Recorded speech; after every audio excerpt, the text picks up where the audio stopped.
Welcome to a program featuring interviews of state and federal candidates, as well as the incumbents from districts served by Clatsop, Marion, Polk, Tillamook, and Yamhill counties.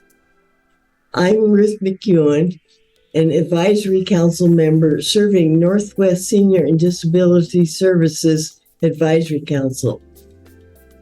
I want to welcome candidates, incumbents, and advisory council members to the 2022 Candidate Forum, which is sponsored by our Senior Advisory Council and our Disability Services Advisory Council.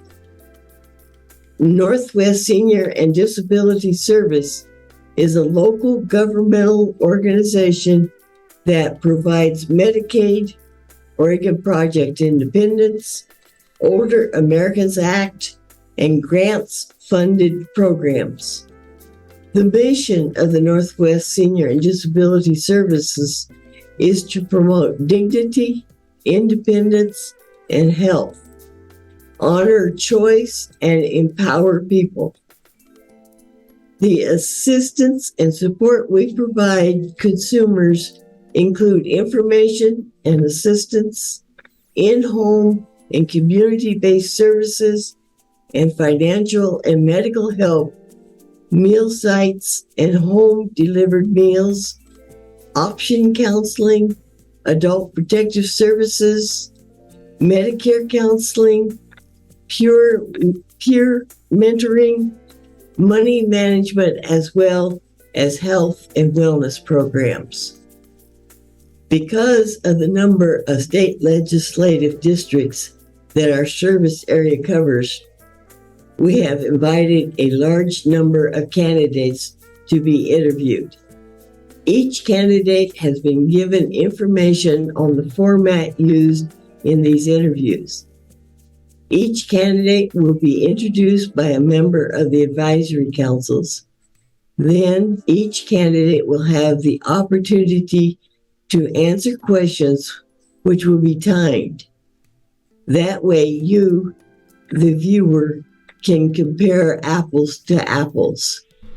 We thank these candidates for their willingness to share their views about services for Oregon seniors and people with disabilities.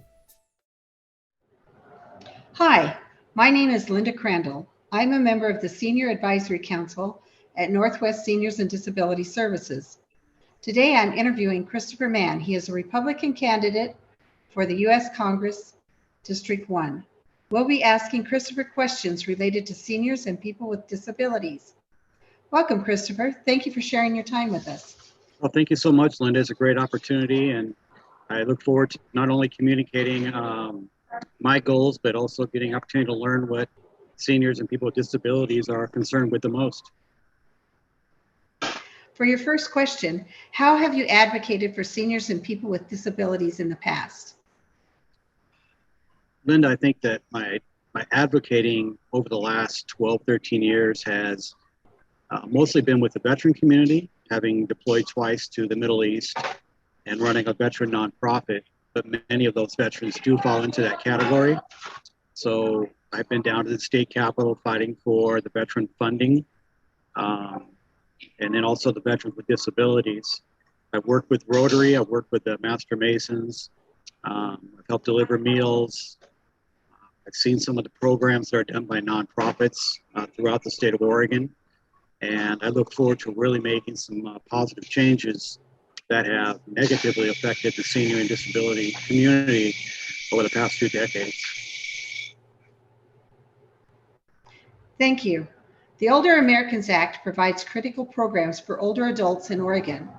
As Congress considers funding for fiscal year 2023 and 2024, how will you protect and continue to increase funding for Older Americans Act and other aging and disability programs? Linda, I think that our government has worked more as a Band-Aid instead of a cure for these problems. They don't project well into the future when they predict costs.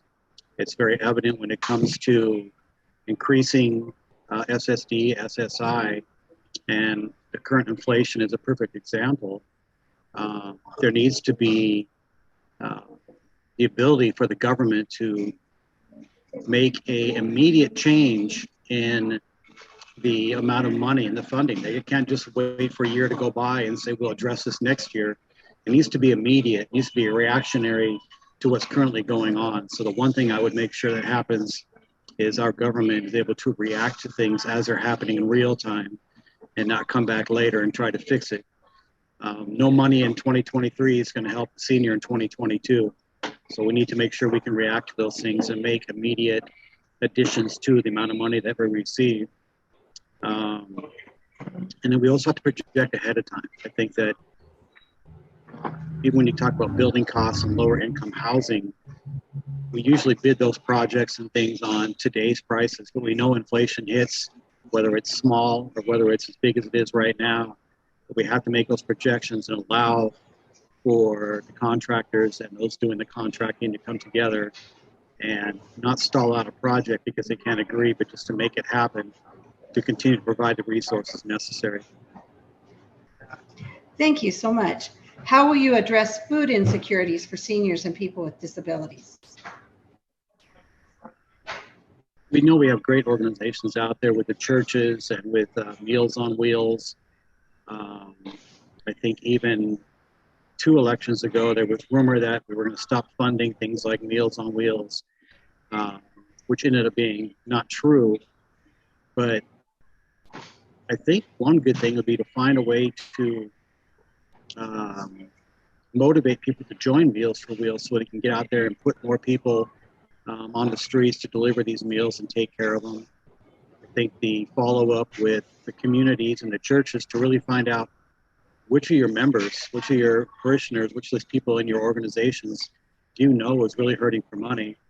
Having worked in the veteran community, I know it's very hard for some people to reach out and ask for help. So we need people to go door to door in these communities and really check in and see how people are doing and not wait until it becomes an emergency. We have people out there who want to serve. We have people that want to donate their time, but sometimes they don't know where to go, who to ask, or even what really is their passion. And it's sitting down with a senior, delivering a meal, spending some time with them, if that's what it is, and definitely get them lined up. But I've noticed even in the veteran community, people always say they want to help. Getting them actually motivated is what we really need. And I think that through open discussions, community meetings, inviting people like myself when elected, that's my positive thinking right there. We can get together and get students involved and everything else that really need those positive comments when they're applying for college and things like that is are they involved in the community. So I think a lot can be done just through communication and involvement of the political officials, motivating those to join in. Thank you. What are your plans to improve the health of vulnerable seniors and people with disabilities?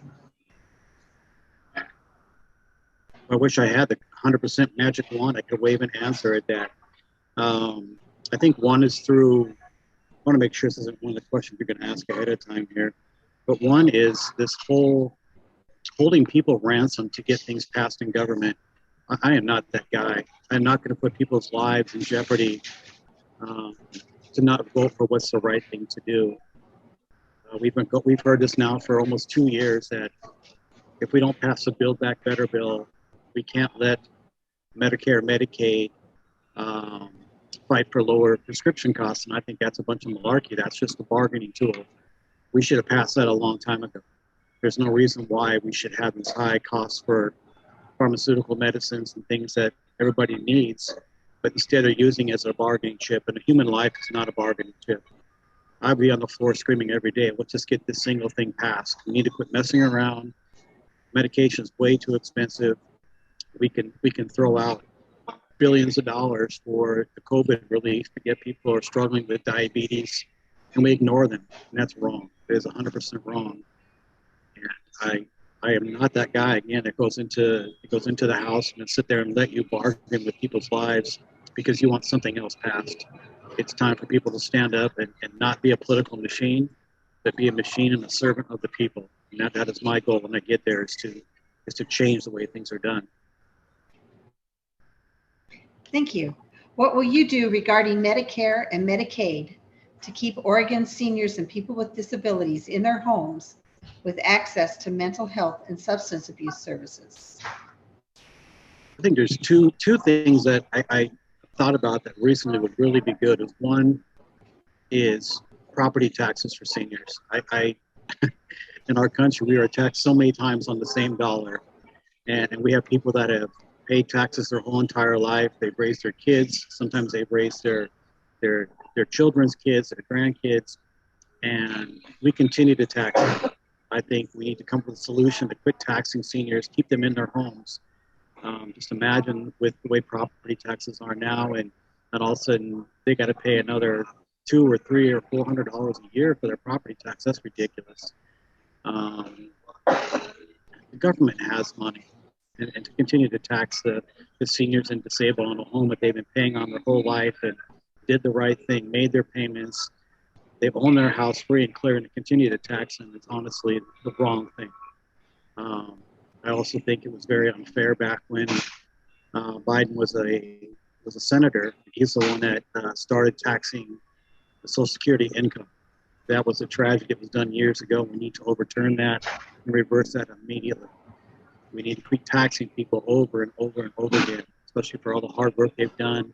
They built this country on their backs. We need to reward them and not keep taxing them like they owe us something. We owe them. The other thing with the mental health care, we don't have enough professionals as it is in the industry. And definitely there are programs out there that will fund a student that wants to continue on through the psychology field, that will pay for their degrees.